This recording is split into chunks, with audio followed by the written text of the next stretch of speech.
So, before we get into some conversations about things, I need you all to pull out your zip grade forms.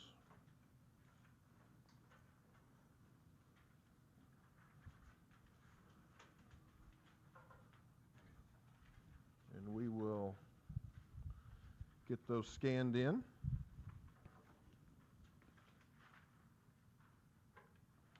If I can get all four corners to line up. There we go.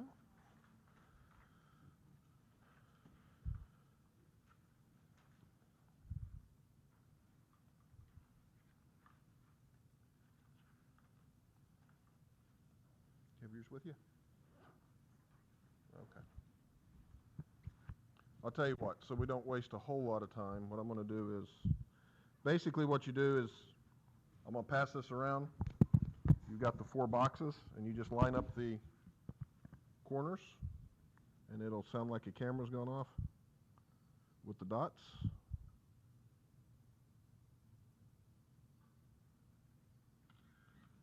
And it will grade it.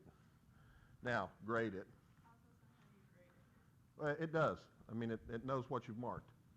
But it's not a grade, right? I mean, it's just you're marking, but I had to go in and I just marked everything. I had to put a key in there. So it'll come up with a percentage, but that's not your grade, okay? It'll just show me the percentage of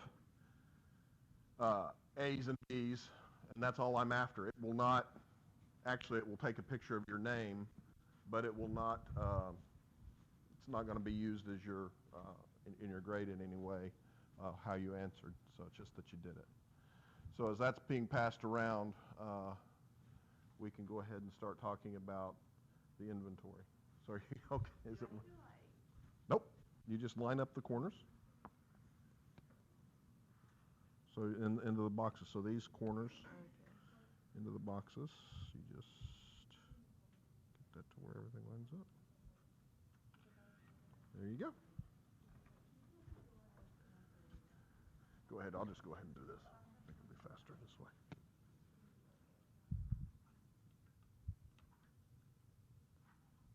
See, they tried to take my credit card yesterday. I was like,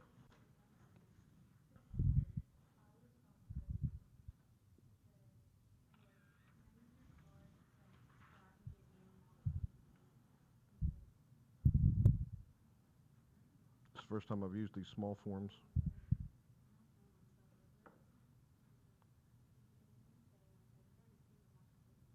Come on. oh, do y'all live in an apartment? I usually use the 100 question one, and it lines up really well.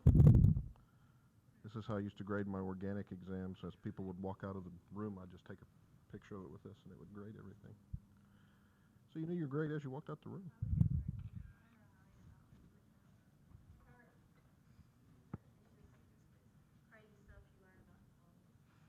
Crazy stuff you learn about in college? You have yours? Okay.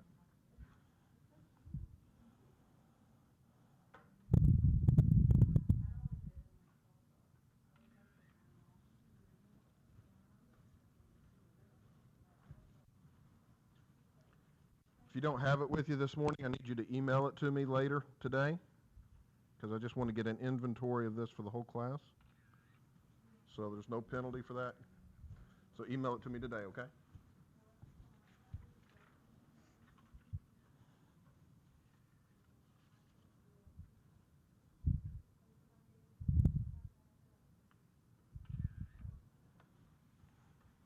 You have it with you? So email that to me today. Huh? Oh, wow. I hope so. I don't know. Let's see. Found a corner there.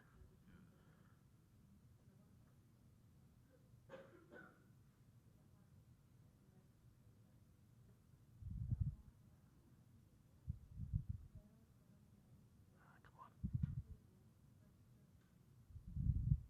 That's not going to do it. Yeah, just email it to me, and I'll get it. Whoop. Okay. So again, if you don't have it with you this morning, email it to me today. and that'll be fine. Try to get it to me before 5 o'clock so I can get all of the inventory stuff in. So I've been doing this in classes now for a while where we do this learning strategies inventory. I've done this for the last, I think, 3 years and when I was teaching organic chemistry. And so organic chemistry 1 students would take the inventory, and then we would discuss it and we would go through. And I think if you were to go back and talk to those students now, the students that actually took this exercise seriously and thought about it seriously and made changes based on what they learned about themselves from doing the inventory, I would wager to you that students who did that did a lot better. What I can tell you from Dr. McGuire's research, and again, Dr. McGuire is or she's retired now, I think, but she was a chemistry professor. Students that typically mark 9 or more of these things on the inventory as true typically get A's in the class. Students that typically mark fewer than two or fewer of these as true typically fail the class. And then there's a spectrum in between. Okay, and I can email you what that is. Now that's predicted, right? I mean, but it's on average when you take a large class size. Students that typically mark 9 or more will typically get an A in a class, and students that mark 2 or fewer will typically fail the class. And then again, somewhere in between for various answers. What's the important thing about that, or what should you take away from that? Given that we've talked about mindset and we've talked about a variety of things. So if you were an individual today that marked 2 or fewer, you don't have to raise your hand. I don't know if anybody even did mark 2 or fewer as A. But what's the good news for you? Yeah, every one of these things you can change. There is nothing hardwired in your biology about any of these things. You all can make a conscious decision to change your outcome, okay? And so I want to go through each of these. And I want us to have a discussion about them. So let me see if I can get all 11 on the screen. Okay, there we go. And I want you all to tell me why you all believe that it's important to do these things. Now, it's not whether or not you do these things right now, but I want you to understand why they're important. And if you're not doing them, what can we do to change that? So number 1 in the inventory was I always preview the material that will be discussed before I go to class. Why is that important to do all the time? So you'll understand what's happening, like in the class. Like when we do inverted lectures the night before the class, Mm-hmm. and I do it, it helps me understand like the nights that I forgot to do or something, I was so confused in class. But the nights that I did do them, I understood everything made sense. Okay. So what are we actually doing there? You're absolutely right. What are we doing to our brains when we preview this material before we go to class? Okay. Yeah, so we're prepping our brain, right, for what it's about to learn. You are warming up. That's a very good analogy, right? How many people in here jog or do some kind of physical activity? Right? Several of you, right? Do you all just go out and start jogging? What do? You stretch, you might run in place a little bit, you bend, right? Why do you do that? You'll get injured if you don't. That's true.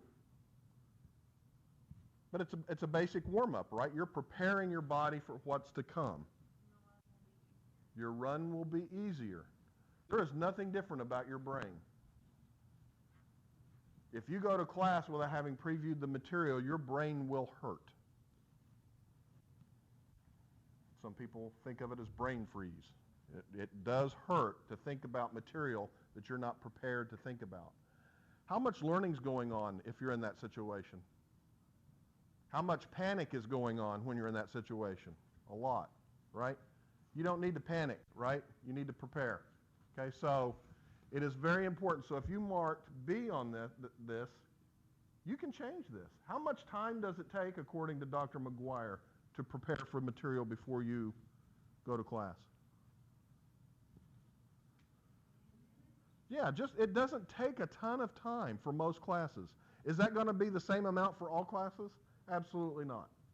I would wager it's going to take you a little more time to preview the material to go into your chemistry and your math and physics classes than it will be for you to go into your art appreciation class. That is not saying anything negative about any of them or the level. It's just different for us. Things that are more technical typically are, that our brain doesn't deal with every day. You don't walk out and, even though you are interacting with a chemical world, you don't think of it in those terms. But you do walk out in the world and you see advertising and art and all kinds of stuff all day on TV, right? And so it takes a little while longer for you to preview the material that's technical that you don't normally spend all of your day thinking about or being exposed to. Number 2, I go over my lecture notes as soon as possible after lecture and rework them and note problem areas. Why is that important?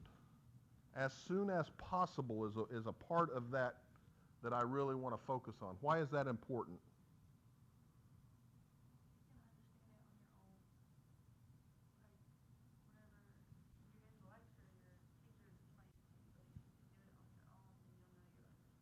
Yep, very good. You had. That's right. We want to go from short-term memory to long-term memory. I can tell you that there were a few times when actually more than a few times, okay, that I was in class and I was watching. I had some brilliant professors who could give beautiful what were called chalk talks. You all don't get exposed to that because we don't have chalkboards anymore. But they would come in and they would have all these colors of chalk and they would start off with a question and then they would start drawing chemical reactions and structures and explaining things as they happened. And it was wonderful. And the whole time I was watching that, I was amazed. And I was taking notes. And I was like, this makes so much sense. And then I would not do that, number 2. And I would wait a day or so, and I would come back to the material, and I would start working problems. I'd be like, oh, my God, where do I start? Right? Why is that? Why was there that disconnect for me, other than the fact that I didn't do number 2? It was in short-term memory, and so a lot of the details I had forgotten, even though I was amazed and enamored with this beautiful chalk talk by this distinguished professor, right? But also, you have to remember, when you see me or one of your professors at the board working a problem, what do we have that you don't have? There's 2 things that we have that you don't have. That's number 1. We've got the experience and the knowledge that you don't have yet, and you will get that over time, but I don't have a time machine for you. It's going to take time. It's going to take a struggle. And 2, I know the stinking answer already, right? I know the answer. I've done this for years. My experience, I know where to start. I know where to finish. So when you're watching me or somebody like me sitting up at the board working a chemistry problem, if you're just absorbing that, you're seeing something that isn't at your level yet. And that's not a bad thing. You're seeing it roll off of our tongue so well because we've done it so many times. We've got the experience behind it. And so when you sit down with a problem that's similar, you lack that. You're going to have to struggle through that to get that experience and take that time, okay? But going over your lecture notes as soon as possible after lecture is going to give you an idea. While it's still in short-term memory, it's going to give you an opportunity to gain experience, which in my opinion helps move that into longer-term memory, right? You're going to have that tactile function. There's something about writing that helps us memorize, or not memorize, but learn and memorize, okay? And then there's another part of that that's really important, and note problem areas. How many of you, and I don't need to see a show of hands, but I want you to think about it, how many of you, when you're working a problem or something after class and you run into a problem, you just go, and just set it aside and go do something else? Instead of noting that it's a problem and trying to figure out why you're struggling with it, right? When you hit a roadblock where you're struggling, that's where you are learning. If you sit down and you go, oh, this is a piece of cake, you already know it. you're not getting higher education, quote unquote. You have to run up to that brick wall, and you have to push it a little time every time you hit it, okay? Is that fun? No. People don't particularly find that fun when it's part of your grade, right? But many of you one day will find that fun, especially if you're going into an area of research, because research is all about problems that we don't know the answer to, okay? 3, I try to do my homework without using example problems as a guide or copying answers from my class notes or textbook.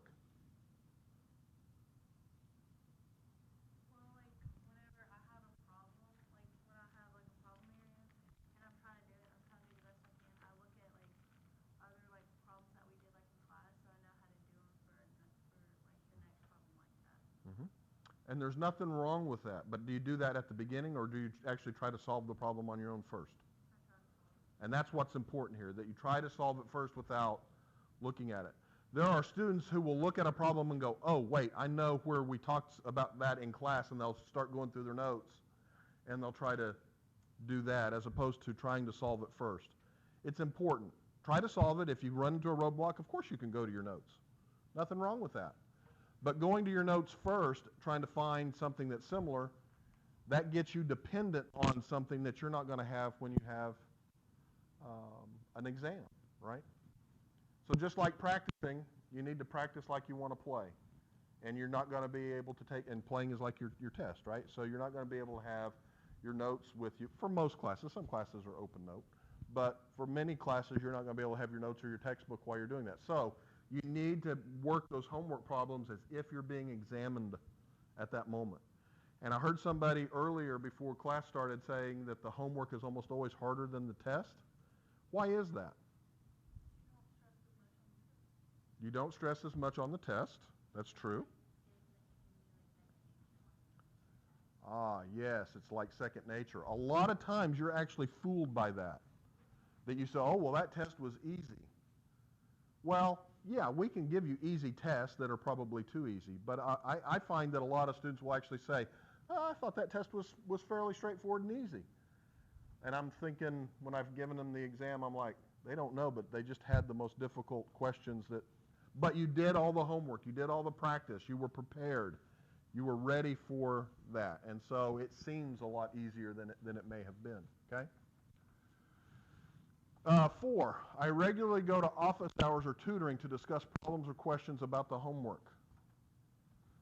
This is probably the number one thing that early students in college do not do. We've been in class for how many weeks? This is our fourth or fifth? It's been more than a month. Nobody yet has come to my office hour. Not that I expected you to come to my office hour necessarily for this type of class, right? But we post them so that you know when you could just reach us. Now, for me, you can reach me anytime.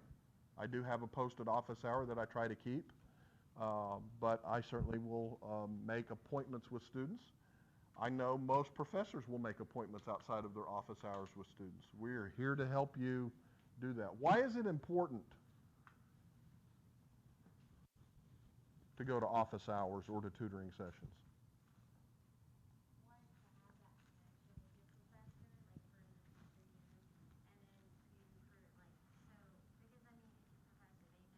Yep.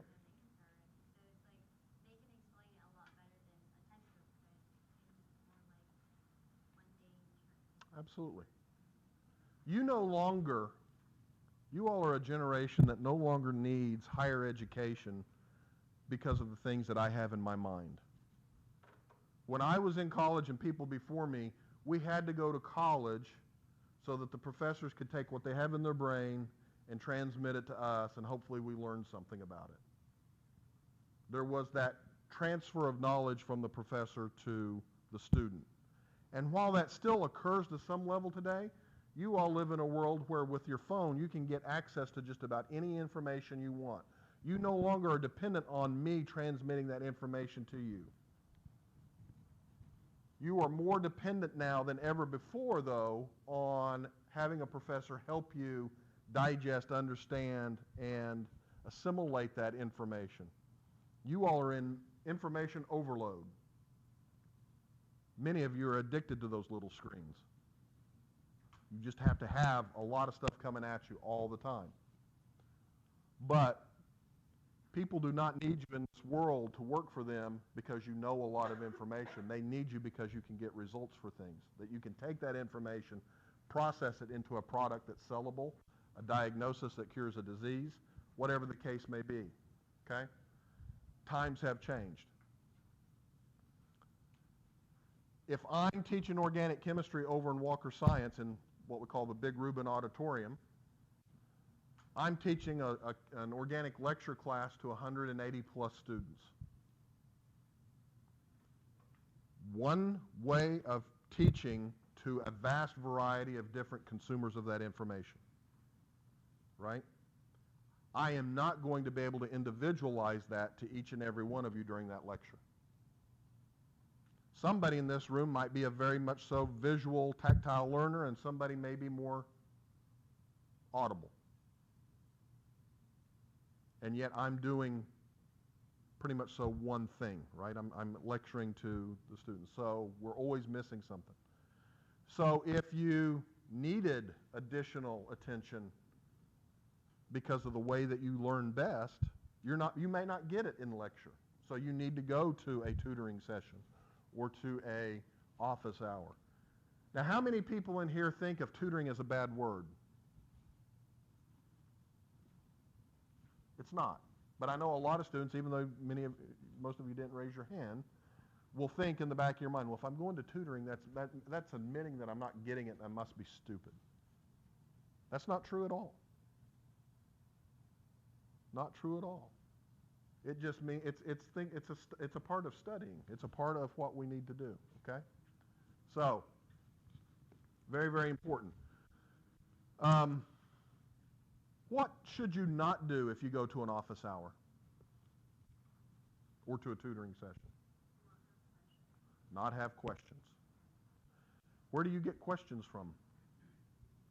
Doing the work, identifying where you have trouble areas. One of the things that frustrates faculty more than anything is when a student makes an appointment or comes to an office hour and they sit down and you start off and usually you have a little chit chat, right? Learn who each other are a little bit. And then the student says, I don't get it. And the professor usually says something about, well, what do you mean? I don't get anything. That happens a lot. What am I supposed to do with that information? I can't start at the very beginning and re-lecture everything, right? So what should you do when you go? You should have questions, but you should have questions based on what? Based on what your problem areas are, right? You don't even have to have worked the homework necessarily, although it's good that you would have. But if you go up to number 2, I go over my lecture notes as soon as possible and note problem areas, right? I love it when students come to my office hours and they pull out their notebook and they say, you know, you were talking about this, and I'm not exactly sure why you pushed the arrow from that oxygen atom and not the other oxygen atom to the electrophile. Ah, okay, now I know what we can sit down and we can start talking about. Why is this oxygen atom the nucleophile and not that oxygen atom? Okay, and we can start going through a lot of those discussions. Okay, so very important that you come with very specific questions because that's what we can do. Okay, there's nothing wrong with stopping by your professor's office either and just having a chit chat. That's okay, but that's not utilizing office hours to help you learn anything, right? So very important. 5, I rework all of the homework problems and questions before the test or quiz.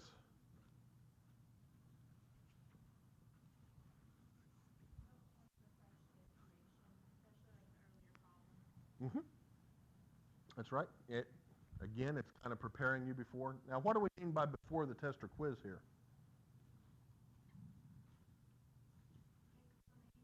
In math, always would be like the problems assigned to me like on WebSign or something because those problems are preparing you for the test, like or for the quizzes, like they're not giving them to you just for nothing. Mm-hmm. And so I would work those, and if I knew how to do those, I would know how to do anything on the Okay? All right? Is this the night before? Mm-mm. It's like a couple weeks before the test and Yeah. exam. So like you can have like you can know where your weaknesses are and you can like work on those. Yeah. The cram before the exam method may have worked for you in high school. The cram before the exam method may work for you as freshmen. The cram before the exam method will not work for you when you get to biochemistry. It will not work for you when you get to organic chemistry 2. It will not work for you when you get to physical chemistry or analytical chemistry. Because when you get to those classes, we are going to start pulling information out of your brain that is truly interdisciplinary. To understand biochemistry, you have to know some organic chemistry. You have to remember your Gen Chem, acidity and basicity rules.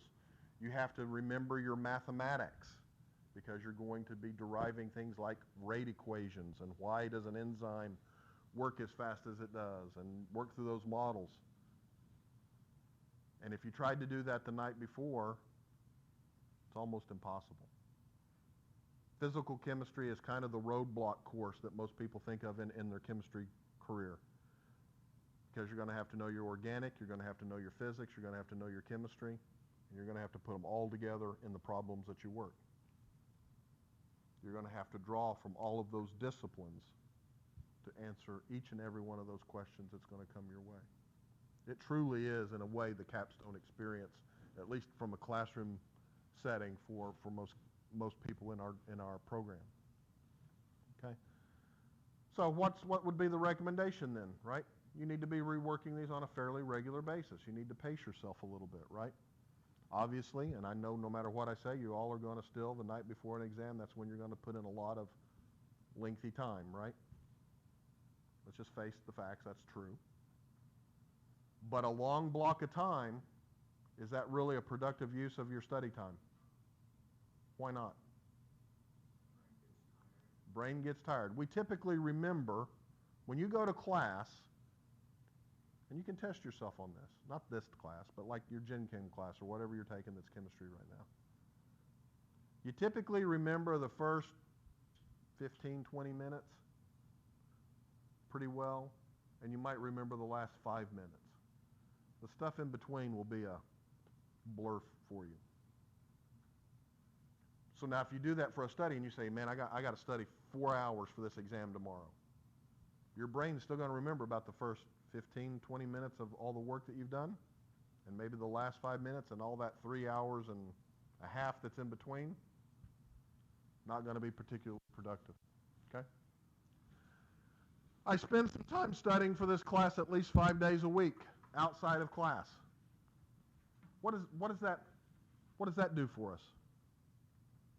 Is that related to anything we had in those study tips that I gave you at the very beginning of this class?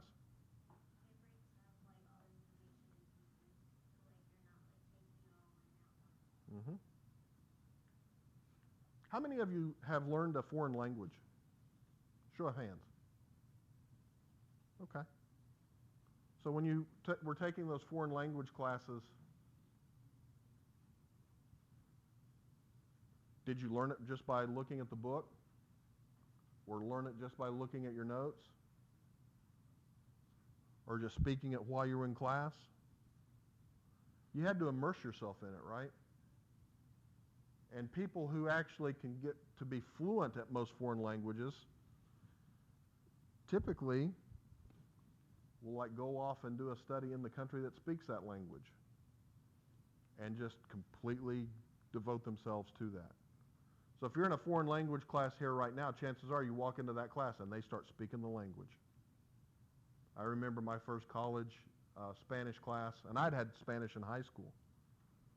And I walked in and the teacher started speaking Spanish about everything and would not speak English at all inside class. And I was like, oh my God. But you eventually get to where you pick up on things, right? Oh, that's the word for syllabus. I understand. They're pointing to this piece of paper I've got in front of me that's also in Spanish and I can't do anything with, right? and it was a struggle. And so I took 3 semesters of Spanish. I can't speak a lick of it now because I've not done it in forever. But I remember one night having a dream in Spanish and thinking, that's weird, right? Oh my gosh, my Spanish teacher in high school would talk about how she dreamed in Spanish and like people would talk in Spanish. She was like, that's how you know you were like fluent because like people can like dream in different languages. I mean, it was a weird experience. It only happened once. And I remember thinking, I don't even know if it was correct Spanish, but it was in Spanish. But you will get to a point in chemistry. I've had many a student tell me in my organic class, somewhere in organic 2, you know, oh my God, I had a dream about a reaction mechanism. Because it's just like a foreign language. You are going to be learning a foreign language in this discipline, okay? I make mnemonics for myself to help me remember facts and equations. Give me an example. Who has a mnemonic that they've used to remember something? Roy G. Biv. Roy G. Biv. And what does that tell you? The colors of the rainbow. So you remember that, right? You don't even have to think about it. That rolls off your head, right? And if I asked you what Roy was, you would tell me, right? What's Roy? Yep. Didn't stress at all, right? Did you have one?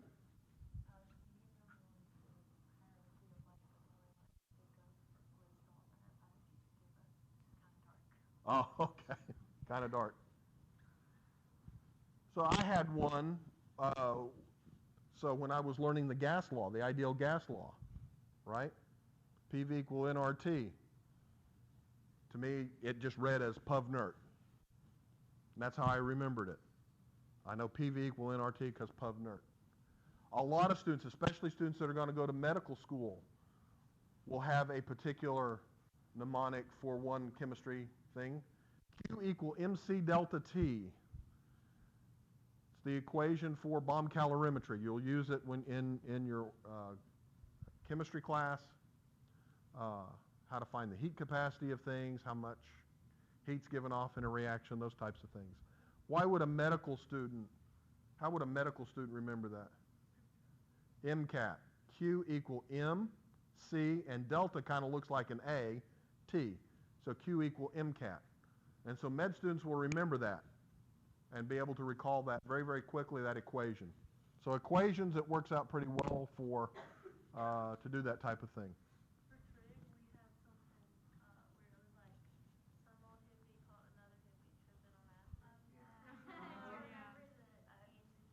Yeah. Okay. And that's from our teacher. Here? No. Oh, in high school? Yeah. Okay. I was going to say, wow. Yeah. Number 8, I make diagrams or draw mental pictures of concepts discussed in class. Why is that important?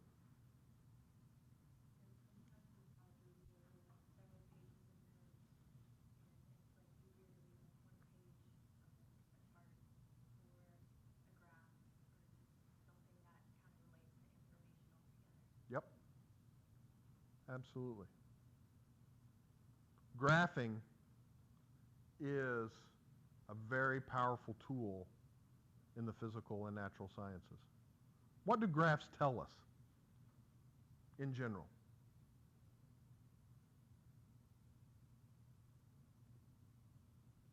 This is what always frustrated me about mathematics. You'd go into a math class and you'd draw a parabola on a graph, and you'd do X, Y, and Z on a graph, you know, whatever. But they never really told you why it was important or what it meant.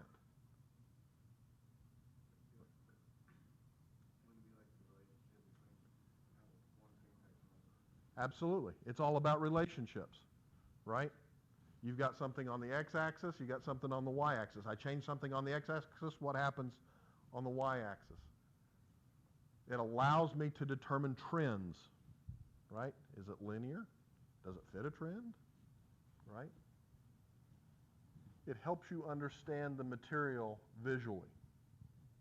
You can look at I can look at a chart full of data where it's basically X and Y.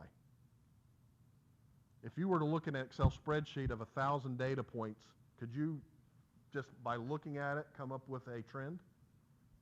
No, but if I do a couple of clicks on Excel and say draw a graph, right? Oh, wait a second. That's linear. Or it's exponential, right? I can start to see much more meaning out of the data than I can if I simply don't do that. So it's very, very important to draw diagrams and graphs. What do we mean by mental pictures?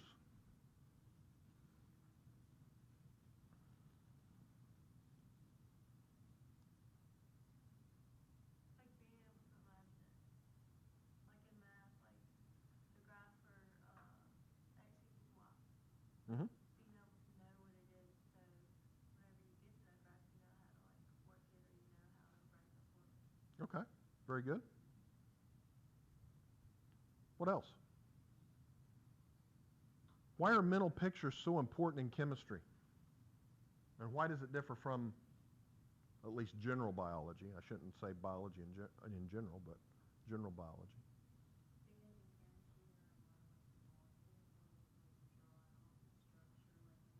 Mhm. So if I came in here with 2 jars and both of them had clear liquids in them, would you be able to distinguish them? No.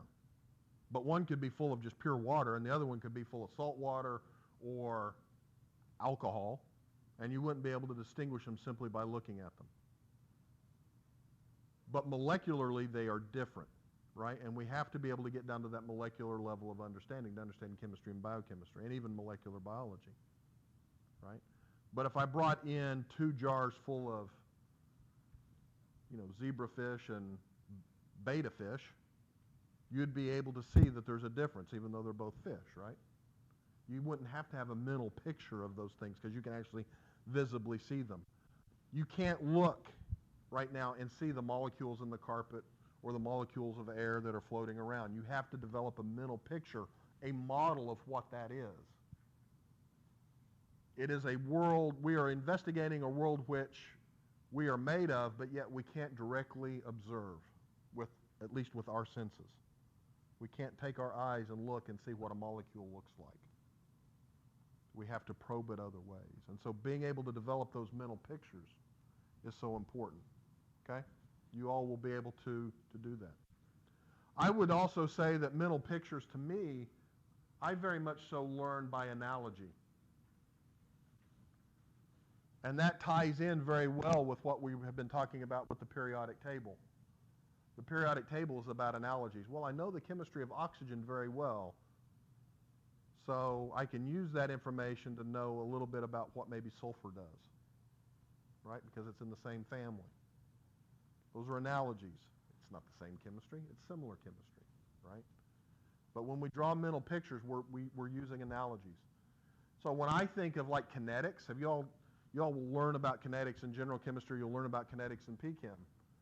But kinetics is about how fast things happen, the steps that are necessary for a reaction to happen. All that's important. So when we're talking about things and speed, what might I use to make an analogy or a mental picture?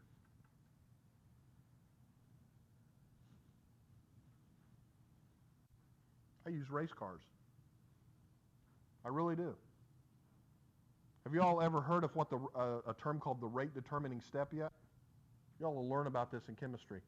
There are several steps to a reaction. It doesn't just go from A to B usually. It goes from A to something else, and finally it gets to B. But there's always a step in there that's the slowest step that controls how fast that reaction can go. Doesn't matter how fast you go from A to this one step if this other step is the slowest step. And I always struggled with that at the beginning. Why shouldn't it matter if this is faster or slower? Then I thought about 2 race cars driving in Manhattan. Do you think it matters that the Lamborghini has more horsepower than the Corvette? It does not. And why is that? Have you ever driven in Manhattan? Is the horsepower the rate determining step in driving through Manhattan? It's the traffic, and it's the traffic lights. Doesn't matter how much horsepower you put under the hood when you're in Manhattan. Because you're sitting there in your souped up race car and the guy on the bicycle is passing you like no tomorrow. It's the rate determining step. And so I can think about these chemical processes in this way that makes sense to me in terms of the real world, right? And so it helps me out an awful lot.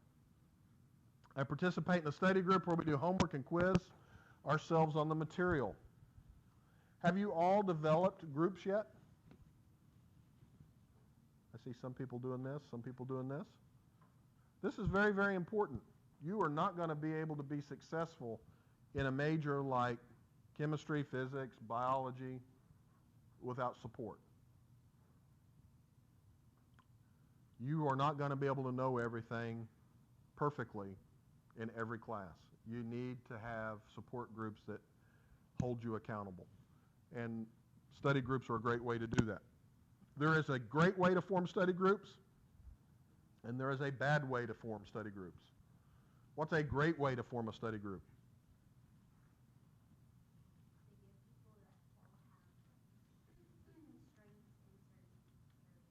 Yep. You definitely want to find people who can complement you, right? I think is what you're trying to say.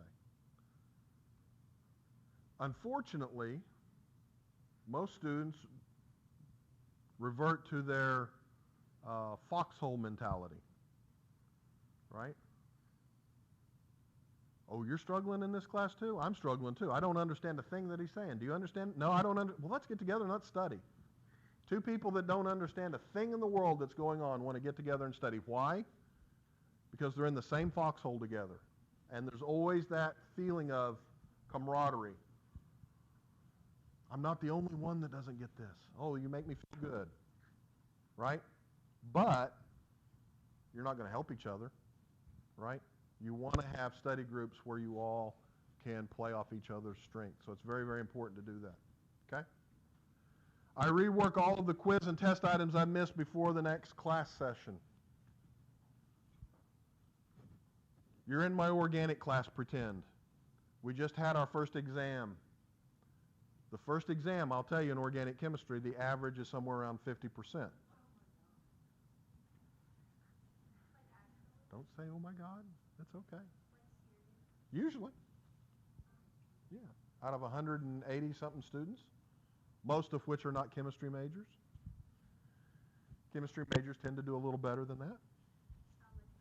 Well, I mean, it differs, okay? But I will tell you that over the last several years, I haven't taught the big class. I've taught the honors section, which we no longer teach. And the average was about 60% on the first exam. Now, I believe in a growth mindset, so I let the students redo the exam.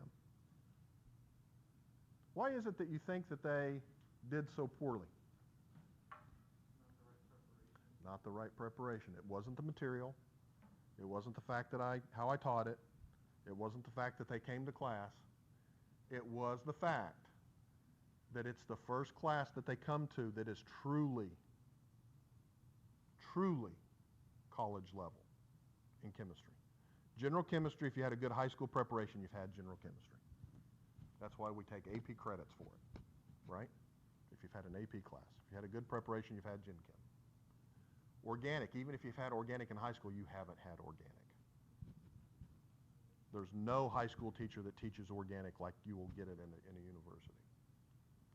And so it's that first class that people come to where they watch me do it.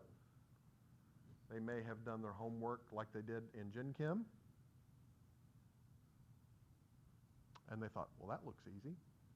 Sure, it looks easy. I have 20 plus years of experience doing organic chemistry. And then they go to the exam and they go,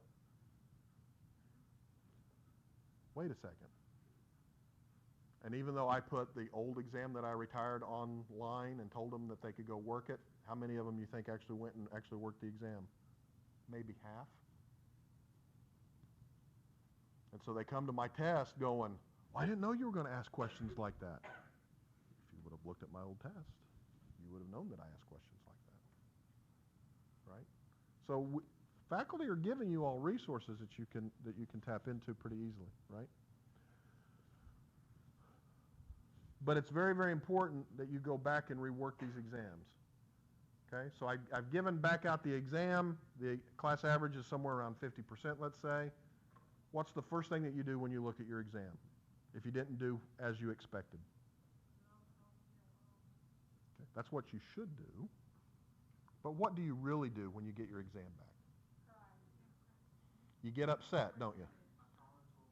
You get upset. I've actually had students take the exam and just wad it up. And then I tell them, you're going to need that to redo this. Start doing it. It's about a learning experience, right? I'm not trying, as when I teach organic chemistry, I'm not trying to get a 50%. I don't want a 50% class average. That's just what it happens to be on average. I've had times when it's been higher. I've had times when it's been a little lower. Okay? But what you need to do after you get mad, and you will get mad, is not do the next thing that a lot of students do. And it starts with a Q. Quit. A lot of students will look at that first exam and they'll get in a fixed mindset and they'll say, can't do it. And you know what my mother-in-law says? Can't never could. It's true. Can't will not. The first time I took an organic test, I was one of those students that scored around a 50%. I had a fixed mindset about it. I actually got mad. I actually thought about changing my major to business. Man, I need to be a business major. I'm not even good at this. Then I had a conversation with somebody, and they told me kind of what I'm telling you right now. Yeah, my first exam I did terrible too, and now I'm a distinguished professor in chemistry.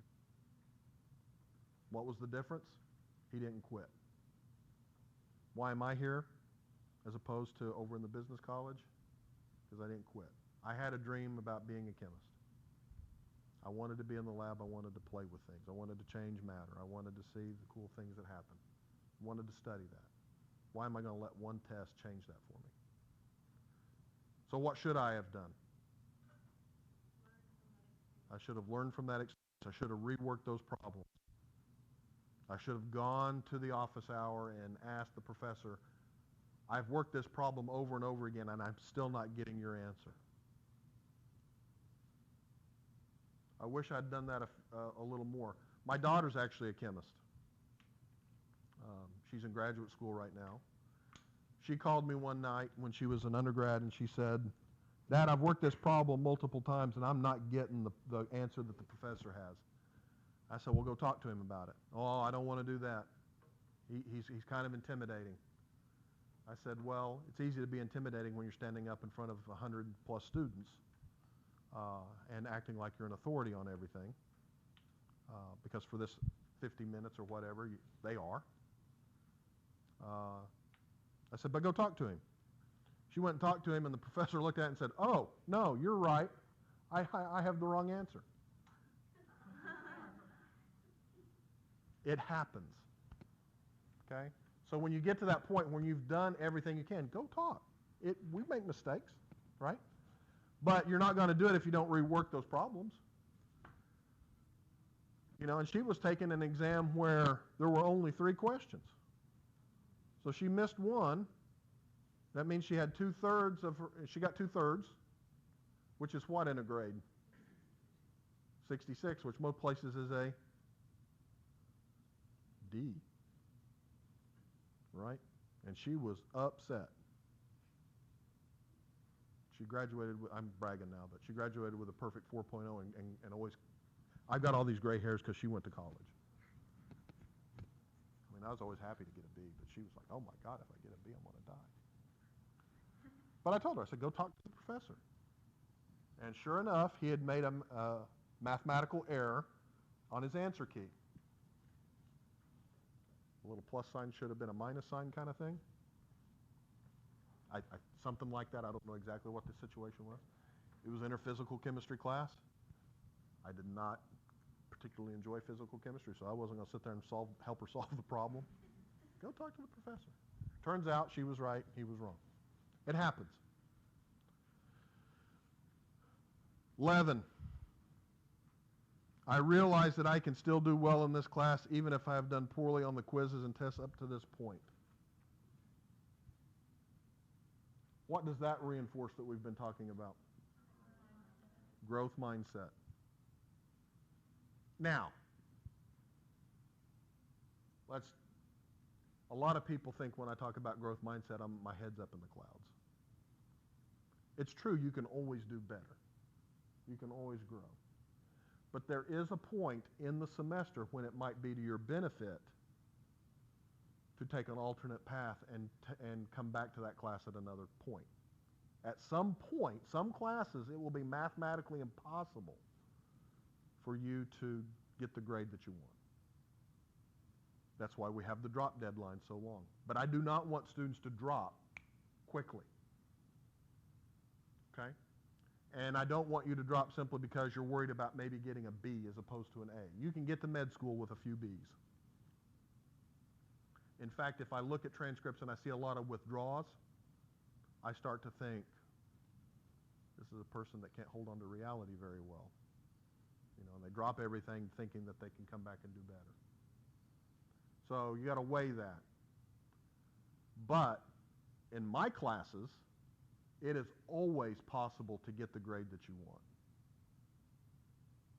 Know what your professors do. But I always have the policy of, since my final exams are cumulative, if you do better on your final exam than you do on all of your other work, as long as you've done all of your work, I'll give you the better of the two grades. So I've had students who went into the final with a B and got an A on the final, and I gave them the A in class. But not every professor does that, so you need to know whether or not that's an option, okay? So in my classes, I have truly looked at this and told myself, how can I design my class to encourage this? Well, I want students to realize that they can always do better. So I set that policy. You know what? If you can do better on the final exam than you did on everything, and as long as you've done everything, I didn't want students to think, oh, I'll just go ace the final and I won't do anything else. No, that's not how it works. I don't want to encourage that. But if you've done everything, you didn't get the grade you wanted, you study real hard, and you ace the final, I'll give you that ace. Gladly give you that ace. So it's always possible to do better. It is always possible to do better. It is always possible to do better than what you've done. But there is some reality there in that in some of your classes, the way that we have, or that people have arranged them, it may be not practical for you to get the grade that you need. And so who might you want to go talk to if you're trying to make a decision about dropping a class? Your advisor is a great place to go, but would it be the first place that you go? You'd go to the professor. I have had students that have decided at around midterm to drop a class because they've done poorly on 2 assignments. And they go, well, both assignments that you've given, I've done poorly on. So exam 1, I didn't do all that great on. And then, you know, these inverted lectures you gave, you know, I was struggling with them. And I'm like, okay. But there's still 3/4 of the class left in terms of points.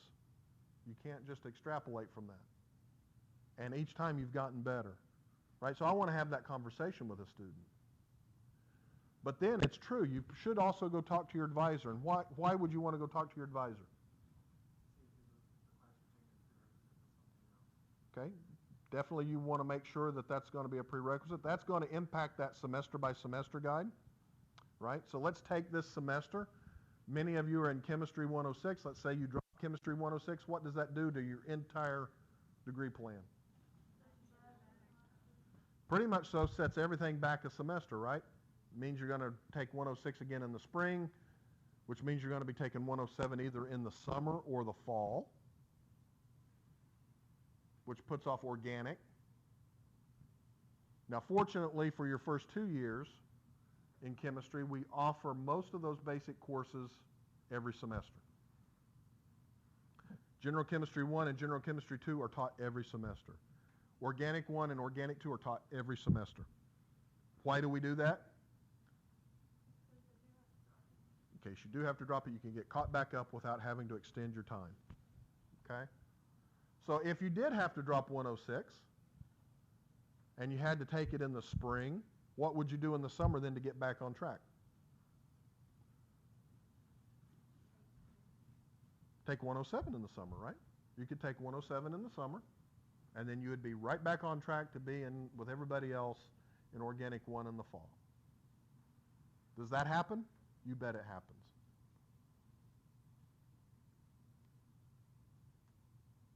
Happens more than probably people would like.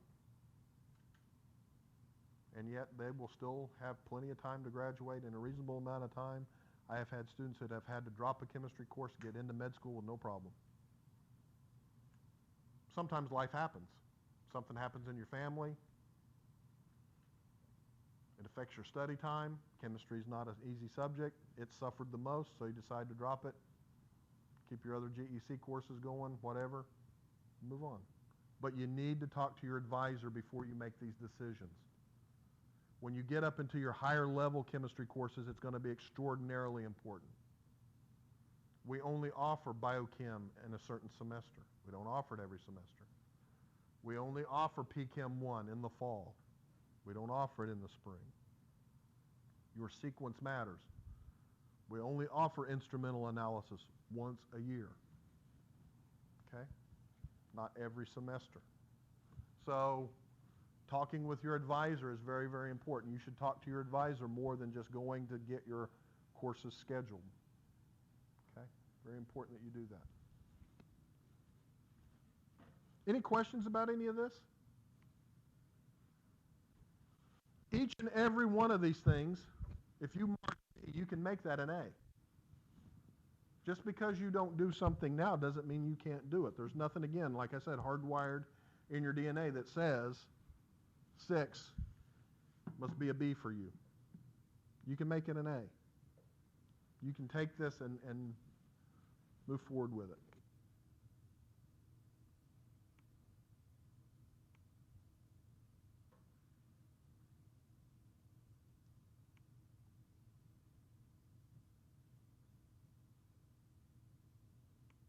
Let's talk a little bit about the In Chemistry Student Magazine from the ACS.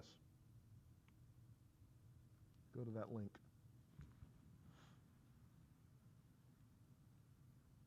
Why did I assign this to you to look at?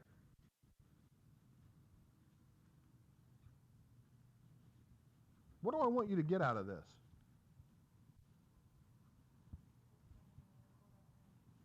Pardon?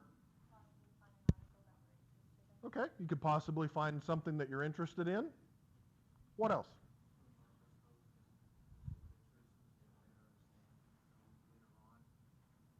Okay. Yep. Start to immerse yourself in the chemical literature so that you have a better understanding of the possibilities that are out there for you. But if you looked at some of those news pieces, there were pieces on all kinds of things, weren't there? Why else might I wanted you to have been aware of this? It's a resource.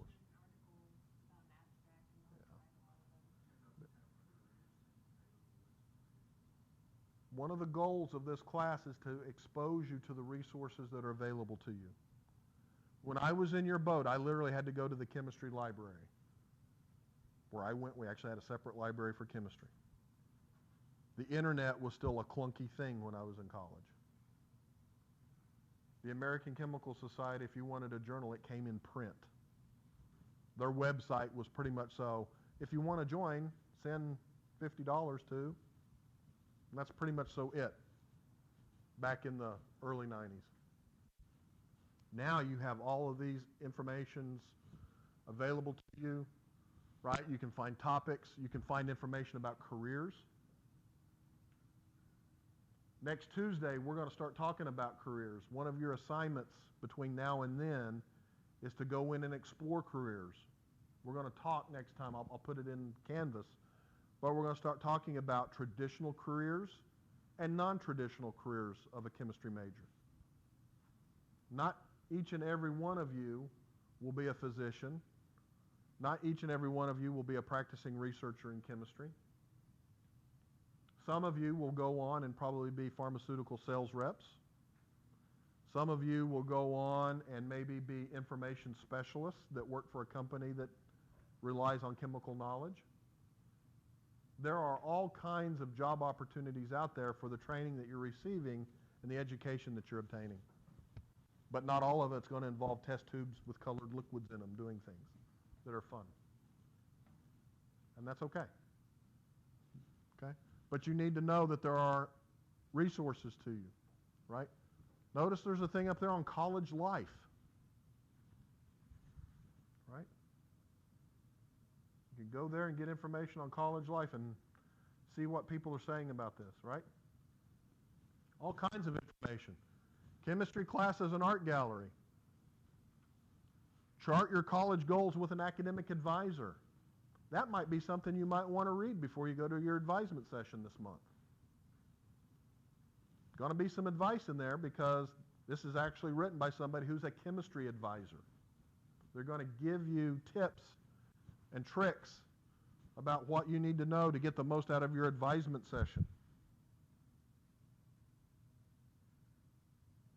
Minding your mental health. One of the things that we see in college, especially for this generation, because there's so much information overload, we're seeing mental health issues creep into college more than ever before. Nothing to be ashamed of by that. We all have mental health issues that we have to work on. We all get fatigued, and we handle that differently. There's some information there about that. Knowing when you need a break and when you need help. It's important, right? Got a break coming up this week, don't we? What are we going to do on that break? Sleep. Huh? Honors colloquium trip. Going what? Hang out with your little brother. You miss your brother. Go to Oktoberfest. Yeah. Does that mean we're not going to study at all? Oh, no. You're going to have. Oh, no. It is very important that you keep a little bit of your study regiment. But it is okay to take a break. But don't let yourself get completely rusty either. One of the things that I always told my organic students, always told them, you need to make flashcards for things like your functional groups and reactions and all that so that you could study rapidly. I said, just carry your flashcards with you and, when you have a downtime during the break, run through them real quick. Do that a couple times during your break. Just stay in tune with it. Notice they got stuff on a study plan for the semester. There's probably some good. Making Peace with PChem. I like the title of that one. Again, PChem is one of the tougher courses right? Sun, Sand, and Textbooks. Using the summer to jump ahead in your studies. There's lots of good information here, and you didn't have to go to the bookstore and buy a bit of it. Right? American Chemical Society puts this in your at your fingertips. Okay. How to write a professional polished scientific abstract. Many of you will give presentations. Great place to get information. Boss Talk. So Wendy Young of Genentech, who leads the organization that discovers medicines, gives industry insights and advice to young scientists. Many of you mentioned that you wanted to do something along those lines, right? Do some research and things like that, maybe work for a company. There's an opportunity to get a little advice there about those types of things. Okay? So again, very important sorts of stuff here. So, if you're thinking about grad school,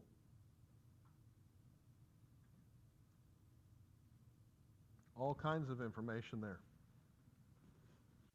Is it too early to think about grad school? Nope. Many of you are thinking about med school. What's the difference between med school and grad school? First word, med school, you're going to be a physician. Grad school, you're going to be a PhD or a master's degree level, right? They're both professional preparation. So if you're thinking about doing a more traditional route with chemistry, grad school is probably going to be in your future. And look at that. There's an article on the road to grad school. Pretty nice resource that I think you all should spend a little bit of time this semester just going through, looking at it periodically, finding an article that would be an interesting read to you, something that just catches your eye, but it would have that chemistry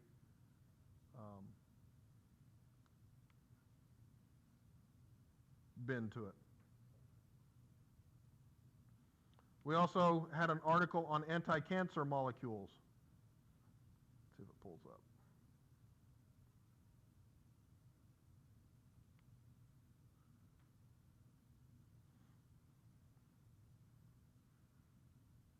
Why did I assign this to you? Yep, a lot of you want to go to med school. Why is this important? That's exactly right.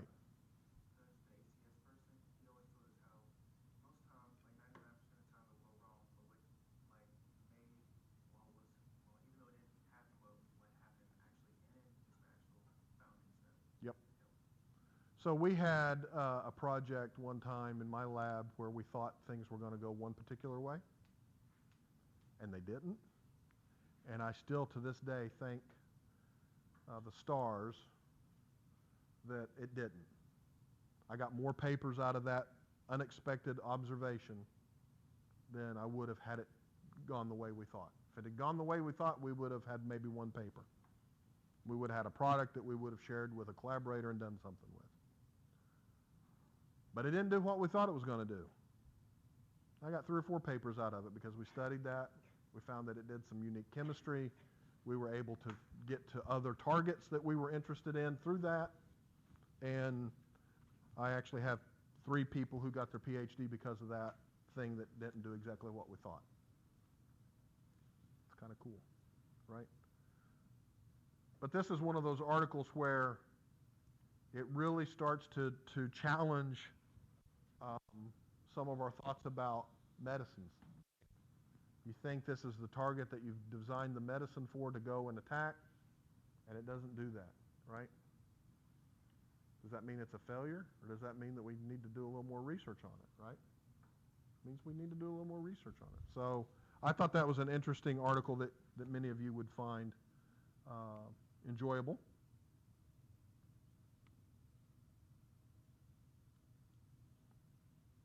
And then we had a video on the scientific method. Unfortunately, you all are going to be in a lot of science classes, and we're not going to speak to you hardly at all about the scientific method. And that's a shame, and that's our fault.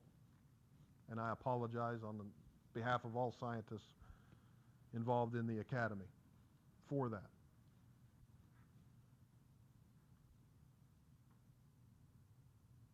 We treat science as if it's a collection of facts when we teach it to you all. The facts that you are learning today may not be the facts as we understand them when you all are seasoned scientists working in your careers. That can happen because of the scientific method. The scientific method is one of the most simple things that you can think of, but has changed the world more dramatically than just about anything I can think of. What is so powerful about the scientific method?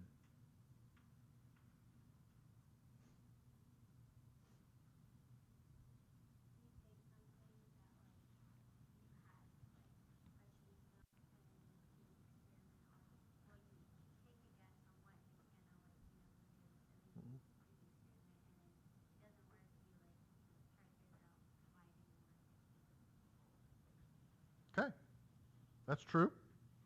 Anything else?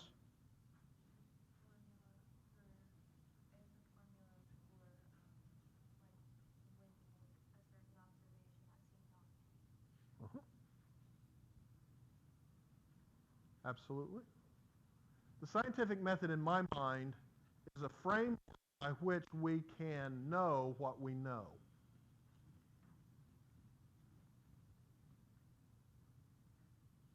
It's a way in which I can test my knowledge, my assumptions. When I develop a hypothesis, what is a hypothesis? Pardon? It's what you think is going to happen, okay? An educated guess based on prior knowledge, okay? All these things are sounding true. What must a hypothesis be?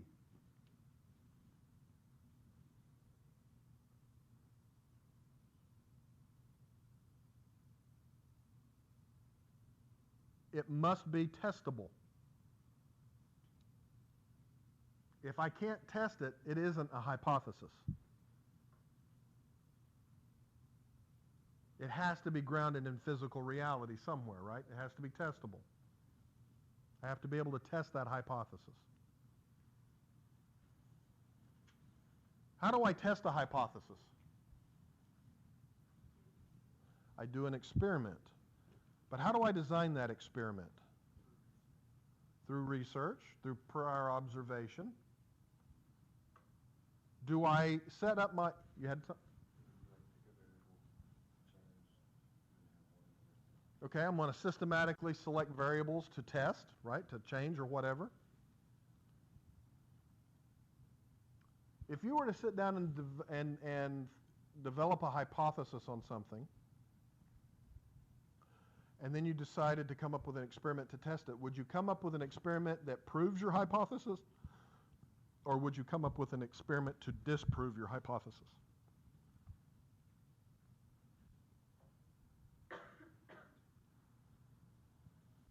Good scientific experiments are always set up to try to disprove the hypothesis. You cannot prove a hypothesis 100%. If I can disprove it, then I know it's not true. What I can do, though, however, is I can have my experiments set up to try to disprove it. And if they don't disprove it, that gives credence to the hypothesis, gives it validity, right? But I can't know for 100% for certain that a hypothesis is absolutely true. All it takes is one experiment that I haven't thought of yet to disprove that hypothesis. There used to be the phlogiston theory or the phlogiston hypothesis in chemistry before we knew about electrons. All of the information that they had prior to a couple of experiments seemed to suggest that phlogiston was how molecules were held together. You probably didn't know that because it was disproved many years ago, and we now have electronic theory. All right? We disproved the phlogiston model. And right now we think that the electronic theory of matter is the correct theory because everything seems to point to that. But who knows? 50 years from now, somebody might say, it's not the electron particle that really matters. It's that smaller thing that makes it up that really does everything. And that will change our textbooks completely. Physics is this way. Prior to Einstein and quantum theory, everything was Newtonian. Except they made observations about, wait a second, we don't understand why there are these lines in light when we look at them through a prism, and they're distinct. And then along came Einstein and Heisenberg and a bunch of people, and they came up with quantum theory, which now we live in a quantum world, right? Not necessarily a Newtonian world. Things do change. Science isn't about a collection of facts. Okay? Very important. We make observations, we do research, we set a hypothesis, we test that hypothesis. We try to prove whether it is right or wrong. How does this line up with your desire to be a physician?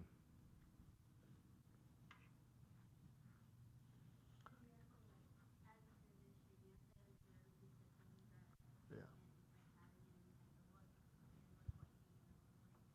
Yeah. Absolutely. I got into a friendly disagreement with a physician one time. And he said, I don't know why you all bother with all this science stuff. We don't use all this science. Chemistry, biology, we pretty much so take some temperatures and do a few tests that somebody else has developed, look at a chart, and we can determine, it's probably this, give them this antibiotic. And I got a little upset about it. I said, well, you're not doing science as I do science in the lab, but you are doing science. And everything that you do when you go to a doctor is the scientific method. A patient walks in, the doctor makes a what? An observation. Oh, you're running a temperature. Has some information, right? They do a little research. Well, let's get a couple of tests. Oh, your white cell count is high. You probably have an infection.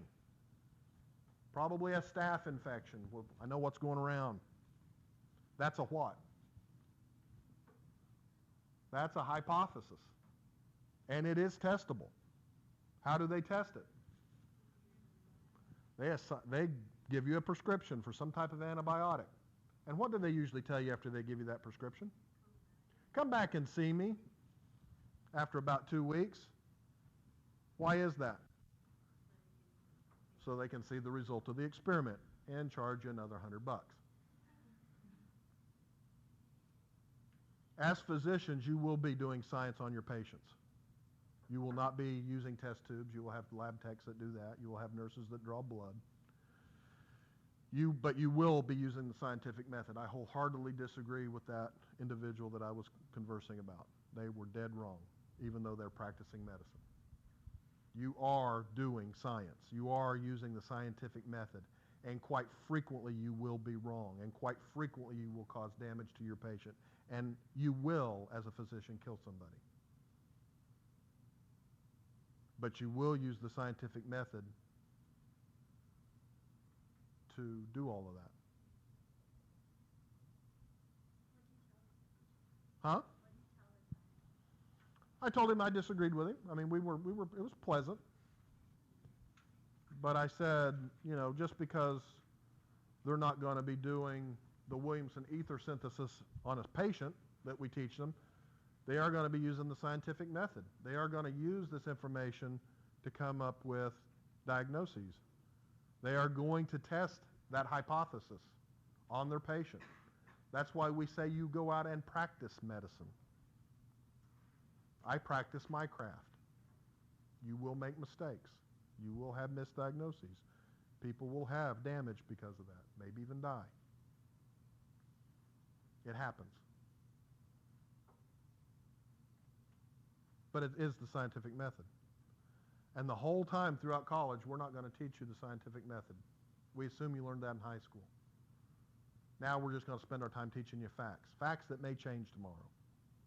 When in fact, if you have a better understanding of the scientific method, you might be the people changing the facts tomorrow. So that's very important to think about. Keep the scientific method in perspective. All right, get out a note card. Name on one side, ID number.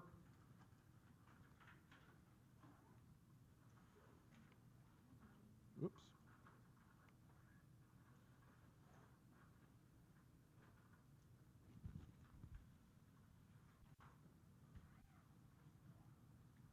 And on the other side, tell me which of those 11 pieces from the inventory you need to work on the most. Do I need to pull it back up for you? Okay.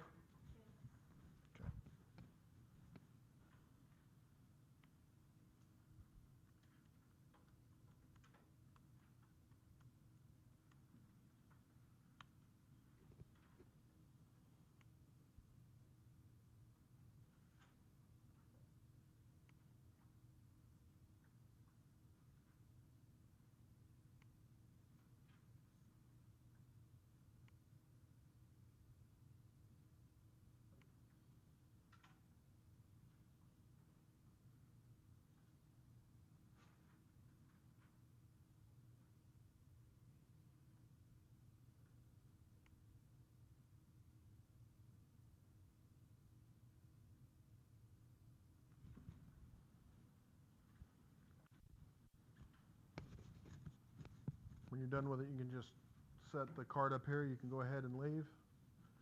Spend some time this week thinking about chemistry careers.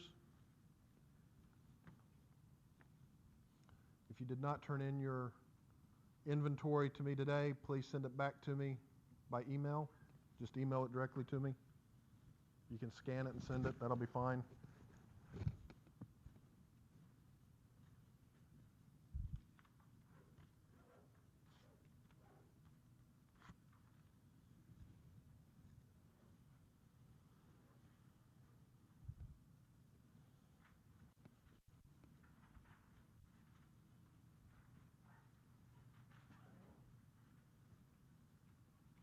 Have a good one.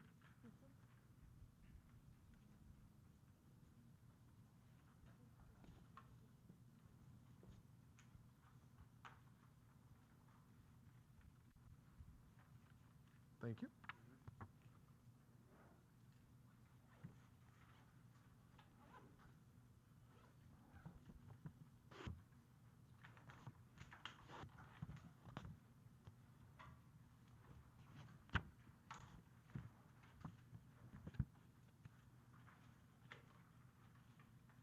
Thank you. Thank you.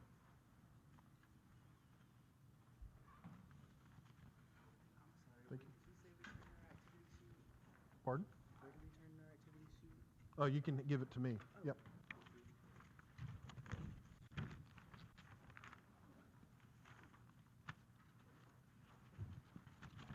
Yeah, if you've got your activity sheet, you can just give those to me too.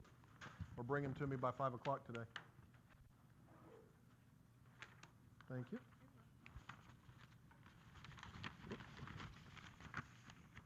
Thank you.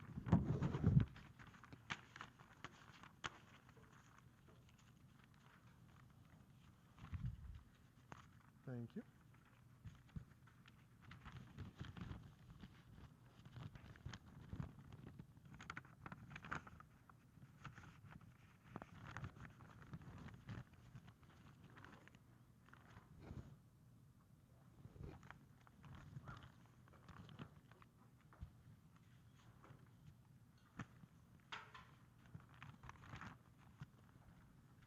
Usually was gonna go to this one first, but then something came up and I couldn't, so that's why it looks so bad. That's fine. That's fine. I need your card. Thank you. Yep. Thank you.